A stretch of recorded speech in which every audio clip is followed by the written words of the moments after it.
Bem-vindo ao canal Total Audiolivros. O Ego e o ID e outros trabalhos de Sigmund Freud. Observações sobre a teoria e prática da interpretação de sonhos, 1923-1922. Nota do editor em inglês. A presente tradução inglesa é versão corrigida, com notas adicionais, da publicada em 1950. O conteúdo deste artigo foi comunicado por Freud a seus companheiros durante um passeio a pé pelas montanhas do Harz, em setembro de 1921, Jones, 1957, 86, o mesmo passeio em que leu para eles dois outros trabalhos, 1941d e 1922b, edição Standard Brasileira, volume 18, página 215 e 271, Imago Editora, 1976. O presente artigo, contudo, só foi realmente escrito um ano mais tarde, em julho de 1922, em Gasten, Jones, e Biden, 93. A data do ano da redação é erradamente fornecida como em 1923, em Jones, 1955, 269. Ver-se-á que as seções 8ª e X refletem o interesse de Freud na incompulsão à repetição e na demonstração de um ideal do ego, tal como debatido em seus trabalhos contemporâneos, além do princípio de prazer, 1920 gramas, e psicologia de grupo, 1921c, respectivamente. Observações sobre a teoria e prática da interpretação de sonhos. A circunstância acidental de as últimas edições de A Interpretação de Sonhos, 1090ª, terem sido impressas com chapas estereotipadas, levou-me a publicar as seguintes observações de uma forma independente, em lugar de introduzi-las no texto como modificações ou acréscimos. 1. Ao interpretar um sonho durante uma análise, fiquem aberto à escolha de um entre vários procedimentos técnicos. Pode-se, a proceder cronologicamente e fazer com que o sonhador traga suas associações aos elementos do sonho na ordem em que esses elementos ocorreram em seu relato do sonho. É esse o método original, clássico, que ainda considero o melhor se estamos analisando os próprios sonhos. Ou pode-se, b. Iniciar o trabalho de interpretação a partir de algum elemento específico do sonho, que se apanha de seu meio. Por exemplo, pode-se escolher o fragmento mais notável dele, ou aquele que apresenta maior clareza ou intensidade sensória, ou, ainda, pode-se começar de algumas palavras enunciadas no sonho, na expectativa de que elas conduzirão à rememoração de algumas palavras faladas na vida desperta. Ou pode-se, c. Começar por desprezar inteiramente o conteúdo manifesto e, em vez disso, perguntar àquele que sonhou quais os acontecimentos do dia anterior associados em sua mente com o sonho que acabou de descrever. Finalmente, pode-se, d. Estando aquele que sonhou já familiarizado com a técnica da interpretação, evitar fornecer-lhe quaisquer instruções e deixá-lo decidir com que associações ao sonho irá começar. Não posso estabelecer que uma ou outra dessas técnicas seja preferível ou, em geral, produza melhores resultados. 2. De bem maior importância é a questão de saber se o trabalho de interpretação progride sob uma pressão da resistência que é alta ou baixa, ponto quanto ao qual o analista nunca permanece muito tempo em dúvida. Se a pressão é alta, pode-se talvez lograr descobrir com que coisas o sonho se relaciona, mas não se pode entender o que diz sobre essas coisas. É como se estivéssemos tentando ouvir uma conversa que se realiza à distância ou em voz muito baixa. Nesse caso, pode-se confiar em que não há muita perspectiva de colaborar com o que sonhou, decidimos não nos preocupar demais a respeito e não lhe fornecer muito auxílio, e contentamo-nos em colocar diante dele algumas traduções de símbolos que parecem prováveis. A maioria dos sonhos em uma análise difícil é desse tipo, assim, não se pode aprender muito, deles, sobre a natureza e o mecanismo da formação onírica. Menos importante de tudo, deles se pode aprender algo acerca da questão recorrente sobre onde é provável jazer oculta a realização de desejo do sonho. Quando a pressão da resistência é extremamente alta, defrontamo-nos com o fenômeno das associações daquele que sonhou, de se expandirem em vez de se aprofundarem. Em lugar das associações desejadas ao sonho já narrado, aparece uma sucessão constante de novos fragmentos do sonho, os quais, por sua vez, permanecem sem associações. Somente quando a resistência é mantida dentro de limites moderados que surge o quadro familiar do trabalho de interpretação, e as associações do sonhador começam por divergir amplamente dos elementos manifestos, de modo que um grande número de temas e alcances de ideias são tocados, e a seguir uma segunda série de associações rapidamente converge daqueles para os pensamentos oníricos que estão sendo procurados. Quando é assim, a colaboração entre o analista e aquele que sonhou se torna possível, ao passo que, sob a alta pressão da resistência, ela nem sequer seria vantajosa. Certo número de sonhos que ocorrem durante as análises são intraduzíveis, embora eles, na realidade, não demonstrem muito da resistência lá encontrada. Representam versões livres dos pensamentos oníricos latentes por trás deles e são comparáveis a escritos criativos bem-sucedidos que foram artisticamente elaborados e nos quais os temas básicos ainda são reconhecíveis, malgrado tenham sido submetidos a alguma reordenação e transformação. Os sonhos desse tipo servem, no tratamento, como uma introdução a pensamentos e lembranças daquele que sonhou, sem entrar em cogitação seu próprio conteúdo real. 3. É possível distinguir entre sonhos oriundos de cima e sonhos oriundos de baixo, desde que a distinção não se faça com demasiada nitidez. Sonhos de baixo são os provocados pela intensidade de um desejo inconsciente, reprimido, que encontrou meio de ser representado em algum dos resíduos diurnos. Podem ser encarados como incursões do reprimido na vida desperta.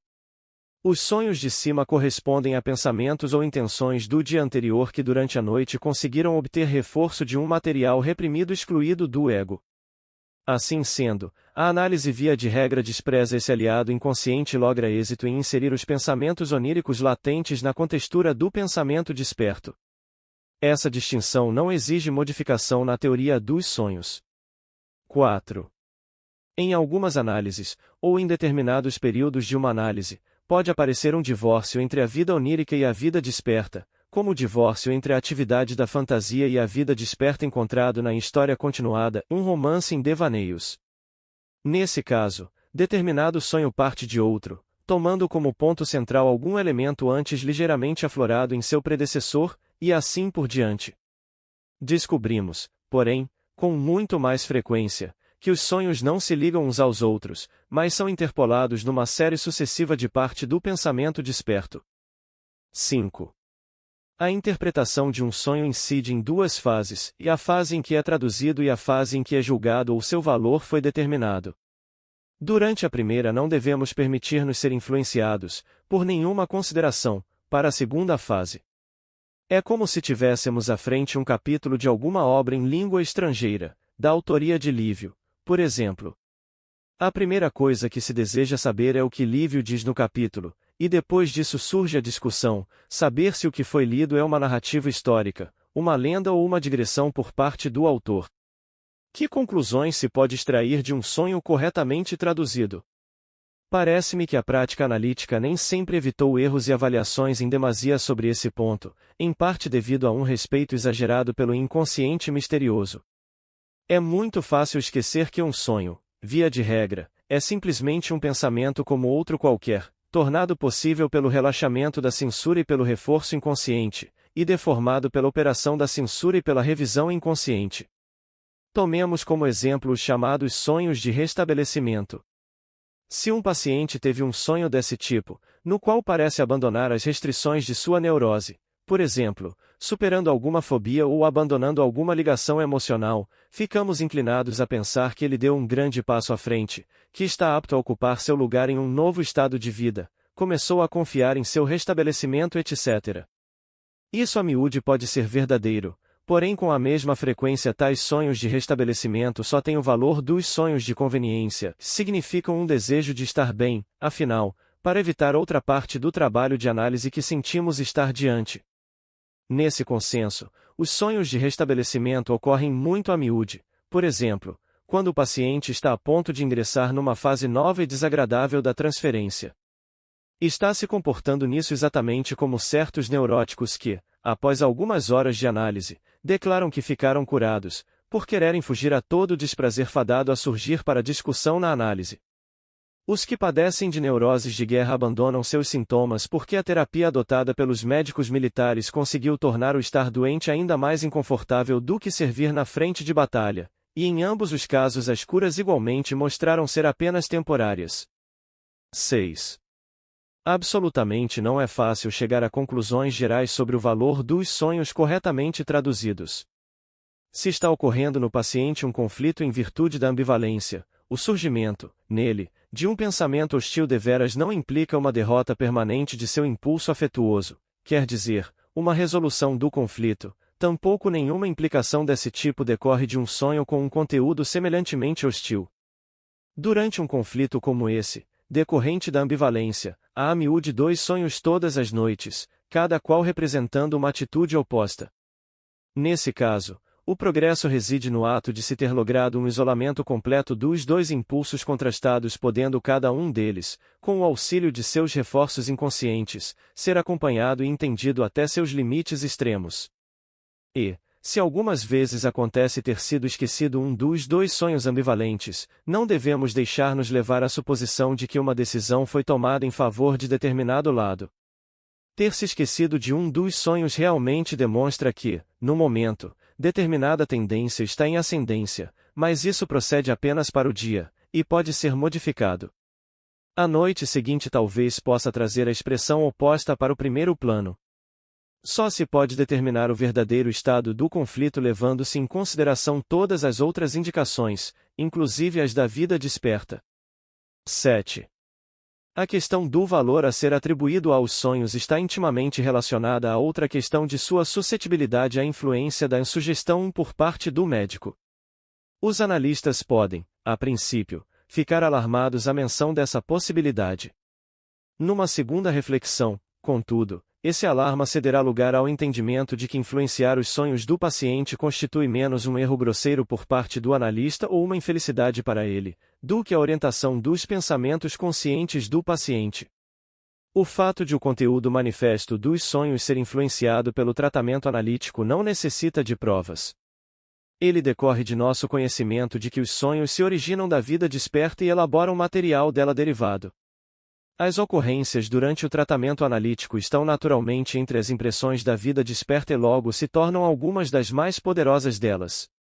Assim, não é de surpreender os pacientes sonharem com coisas que o analista debateu com eles e das quais neles despertou expectativas.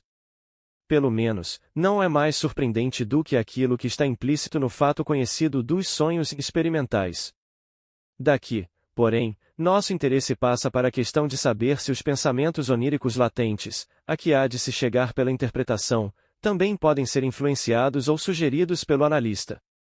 E a resposta pertinente mais uma vez deve ser obviamente afirmativa, de vez que uma parte desses pensamentos oníricos latentes corresponde a formações pré-conscientes de pensamentos, perfeitamente capazes de ser conscientes, com as quais aquele que sonhou muito bem poderia ter reagido às observações do médico também em seu estado de vigília, estivessem as reações do paciente em harmonia com essas observações ou em oposição a elas. De fato, se substituirmos o sonho pelos pensamentos oníricos nele contidos, a questão de saber até onde se pode sugerir sonhos coincide com a questão mais geral de saber até onde um paciente em análise é acessível à sugestão. Sobre o mecanismo da própria formação onírica, sobre a elaboração onírica no sentido estrito da palavra, nunca se exerce qualquer influência. Podemos estar inteiramente seguros disso. Ao lado daquela parte do sonho que já examinamos, os pensamentos oníricos pré-conscientes, todo sonho verdadeiro contém indicações dos impulsos desejosos reprimidos aos quais ele deve a possibilidade de sua formação. Quem duvida replicará que eles aparecem no sonho porque o sonhador sabe da sua urgência de produzi-los, que eles são esperados pelo analista. O próprio analista acertadamente pensará de outro modo. Se um sonho traz à tona situações que podem ser interpretadas como referentes a cenas do passado do sonhador, parece em especial importante indagar se a influência do médico também pode desempenhar algum papel em conteúdos de sonho como esses. E essa questão é mais urgente de todas no caso dos sonhos chamados sonhos incorroborativos, aqueles que, por assim dizer, seguem atrás da análise. Com alguns pacientes, esses são os únicos sonhos que se conseguem. Tais pacientes reproduzem apenas as exigências passadas de sua infância depois de tê-las construído a partir de seus sintomas, associações e outros sinais, e proposto a eles essas construções. Seguem-se então os sonhos corroborativos, acerca dos quais, contudo, surge a dúvida de saber se não podem ser inteiramente despidos de valor probatório, em vista da sua possibilidade de ter sido imaginados em submissão às palavras do analista, em lugar de trazidos à luz desde o inconsciente do sonhador. Não se pode fugir a essa situação ambígua na análise, de vez que, com esses pacientes, e a menos que se interprete, construa e proponha, jamais obtemos acesso ao que neles está reprimido. A situação assume um aspecto favorável se a análise de um sonho corroborativo desse tipo, que segue atrás, é imediatamente acompanhada por impressões de lembrar o que até então fora esquecido. O próprio cético, porém, pode recorrer à asserção de que as rememorações são ilusórias. Ademais, tais impressões na maior parte estão ausentes. Só se permite que o material reprimido flua fragmento a fragmento, e toda falta de inteireza inibe ou retarda a formação de um senso de convicção. Mais ainda, aquilo com que estamos lidando pode não ser a reprodução de um acontecimento real e esquecido, mas a apresentação de uma fantasia inconsciente, sobre a qual nenhuma impressão de lembrança pode sequer ser esperada, conquanto possa permanecer às vezes a possibilidade de um senso de convicção subjetiva. Será possível, então, que os sonhos corroborativos sejam realmente resultado da sugestão, que sejam sonhos obsequiosos? Os pacientes que produzem somente sonhos corroborativos são os mesmos pacientes em quem a dúvida desempenha o papel principal na resistência. Não se faz tentativa de calar essa dúvida mediante a própria autoridade ou de reduzi-la mediante argumentos. Ela deve persistir até receber fim no curso ulterior da análise. Também o analista pode reter em si uma dúvida do mesmo tipo em certos casos específicos. O que o torna certo ao final é exatamente a complicação do problema à sua frente, que se assemelha à solução de um quebra-cabeça. Uma figura colorida, colada sobre uma delgada folha de madeira e a ajustar-se exatamente a uma moldura de madeira, é cortada em grande número de pedaços dos formatos mais irregulares e tortuosos. Conseguindo-se dispor a confusa pilha de fragmentos, cada qual fazendo um pedaço ininteligível do desenho, de modo a que a figura adquira um significado, que não haja lacunas em parte alguma dela e que a totalidade se ajuste na moldura. Se todas essas condições forem preenchidas, então sabemos que o enigma foi solucionado e não existe solução alternativa. Uma analogia desse tipo naturalmente não pode ter sentido para o paciente enquanto o trabalho de análise ainda estiver incompleto. Nesse ponto, recordo uma discussão a que fui levado com um paciente cuja atitude excepcionalmente ambivalente se expressava pela mais intensa e compulsiva dúvida.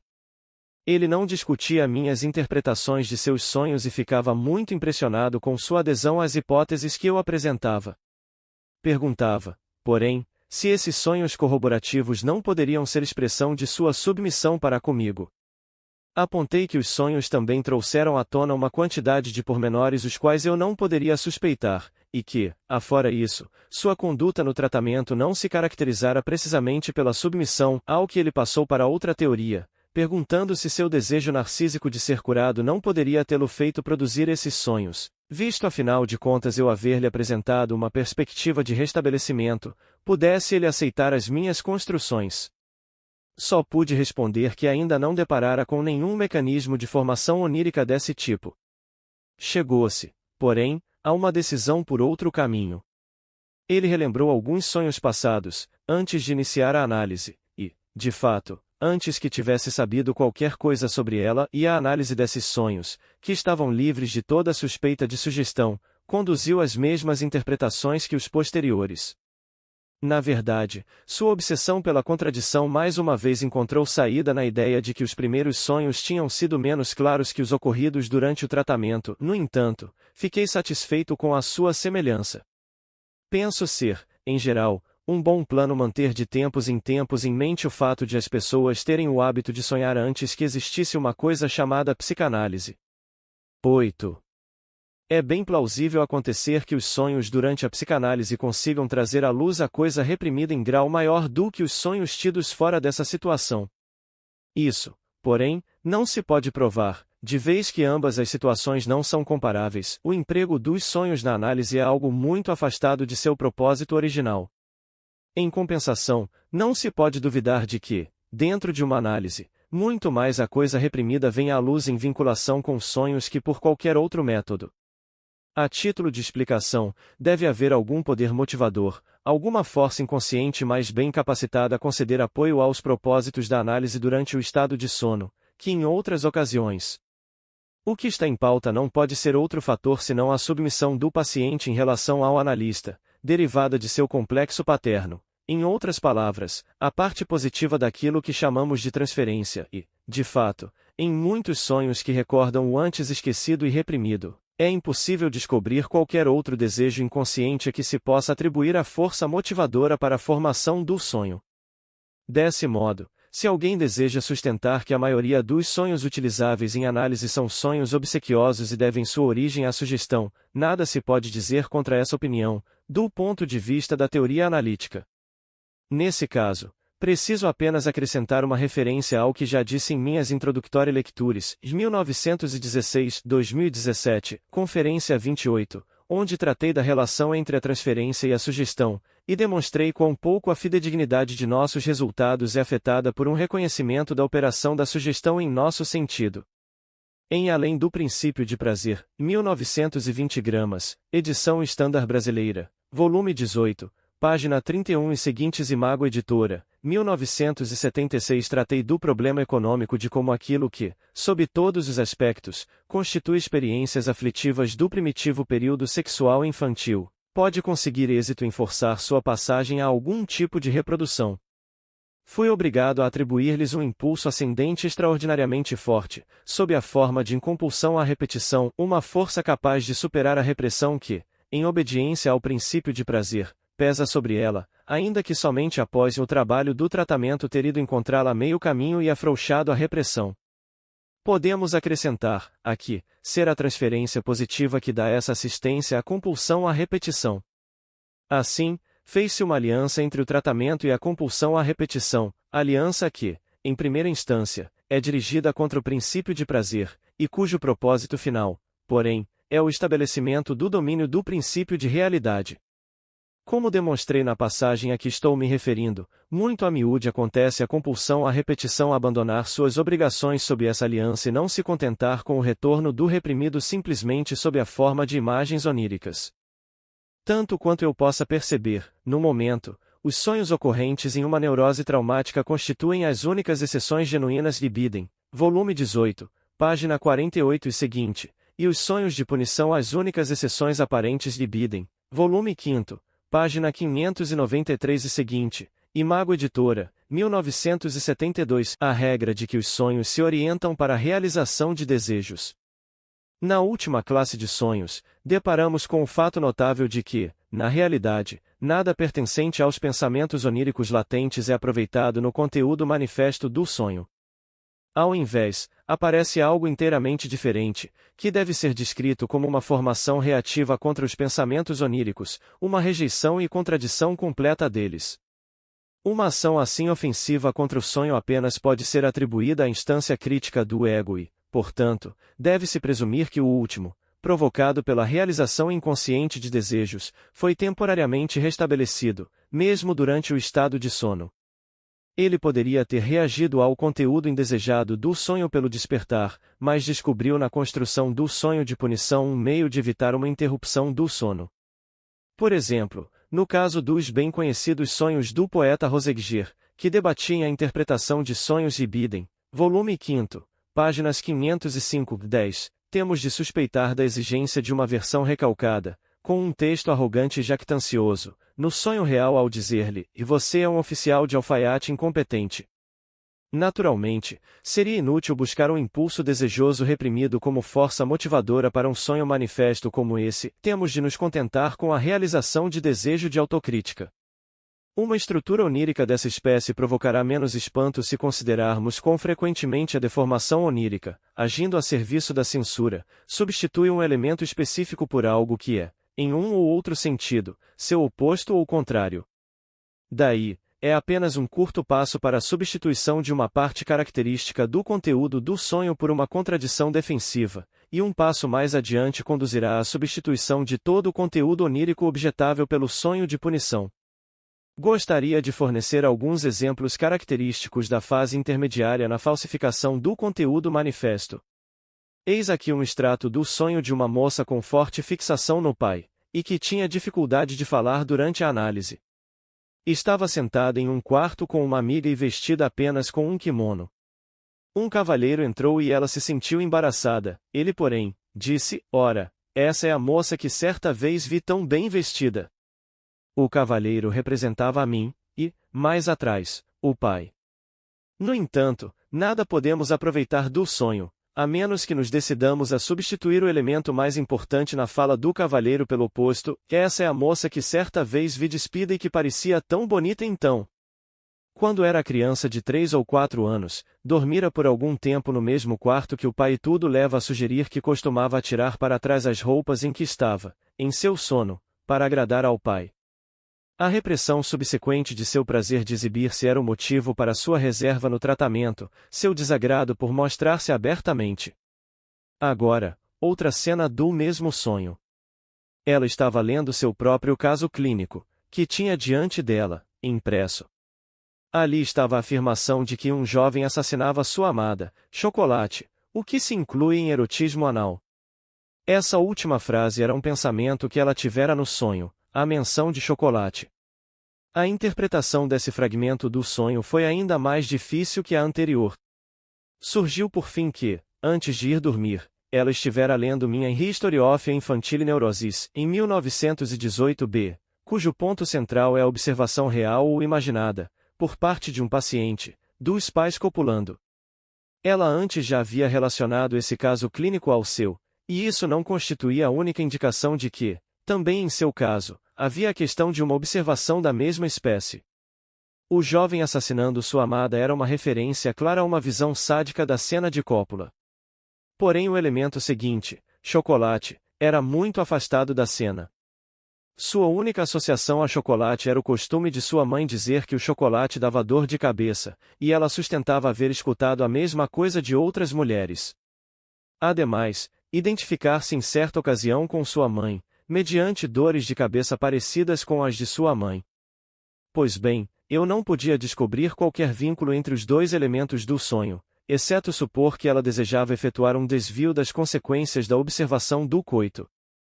Não, estava ela dizendo, o coito nada tem a ver com a procriação de filhos, os filhos provêm de algo que se come, como acontece nos contos de fadas, e a menção do erotismo anal, que se parece a uma tentativa de interpretação no sonho, suplementava a teoria infantil que invocara em seu auxílio, acrescentando-lhe o nascimento anal. 9. Algumas vezes revela-se algum espanto ante o fato de o ego daquele que sonha poder aparecer 2 ou mais vezes no sonho manifesto, ora como ele próprio, depois disfarçado por trás das figuras de outras pessoas. No decorrer da construção do sonho, a elaboração secundária evidentemente buscou obliterar essa multiplicidade do ego, que não se pode ajustar a qualquer situação cênica possível. Ela, porém, é restabelecida pelo trabalho da interpretação. Em si mesma, essa multiplicidade não é mais notável que o aparecimento múltiplo do ego em um pensamento desperto, especialmente quando o ego se divide em sujeito e objeto, coloca uma parte de si mesmo como uma instância observadora e crítica em contraste com a outra, ou compara sua natureza atual com o passado relembrado, que outrora também foi ego. Por exemplo, em frases tais como, quando eu penso no que eu fiz a esse homem ou em quando eu penso que também eu fui criança outrora. No entanto, devo rejeitar como especulação sem sentido e injustificável a noção de que todas as figuras que aparecem num sonho devem ser encaradas como fragmentações e representantes do próprio ego daquele que sonha. É suficiente que nos atenhamos com firmeza ao fato de que a separação do ego de um agente observador, crítico e punidor, um ideal do ego, também deve ser levada em conta na interpretação de sonhos. Obrigado por visitar o canal Total Audiolivros.